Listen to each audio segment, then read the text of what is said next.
Príbeh, ktorý vám teraz poviem, sa stal v čase, keď som chodil na strednú školu. Stalo sa v ňom čosi zvláštne. Niekto by povedal, že to bola náhoda, niekto, že znamenie. Ja ani jedno z toho nepopieram, ani nevylučujem. Skôr ako začnem, spomeniem, že už od detstva ma priťahovalo tajomno. Často som sa ako mladý chalan pýtal rodičov počas cesty autom na základné existenciálne otázky typu: prečo musíme zomrieť? Aký je zmysel života? Je niečo po smrti? Neviem ako vás, ale mňa straší pominuteľnosť. Strašila ma vtedy a straší ma aj dnes.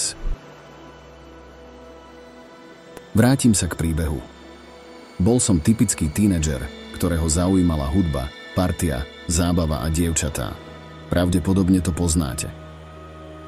V 3. ročníku na strednej škole som sa rozhodol, že prestúpim z predmetu etická výchova na predmet náboženstva. Od spolužiaka som totiž počul, že sa tam často rozprávajú o živote, o duchovných veciach a podobne. Keďže ma tieto rozhovory priťahovali, prestúpil som. Zrovna v tom čase nastala personálna zmena u vyučujúcich. Náboženstvo nás prišla učiť mladá žena. Bola to reholná sestra.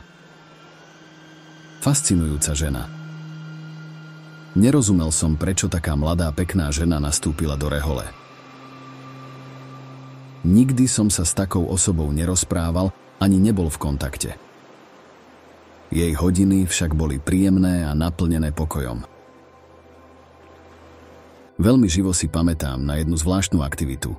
Sestra priniesla na hodinu krabičku, v ktorej boli výpisky citátov zo Svätého písma. Povedala nám: položte si v duchu otázku a vyžrebujte si lístok. Na lístku nájdete odpoveď, ktorá bude len pre vás. Položil som si v duchu otázku: prečo sa človek musí narodiť a zomrieť? Vyžreboval som si lístok. Otvoril ho a prečítal. Po chrbte mi prešiel jemný mráz. Boli v ňom napísané Ježišove slova. Ja som vzkriesenie a život. Kto verí vo mňa, aj keby zomrel, bude žiť, a nik nezomrie na veky, kto verí vo mňa. Ako som povedal v úvode, neviem, či to bola veľká náhoda alebo znamenie. Duchovno bolo vždy zahalené rúškom tajomstva. A je to tak v poriadku.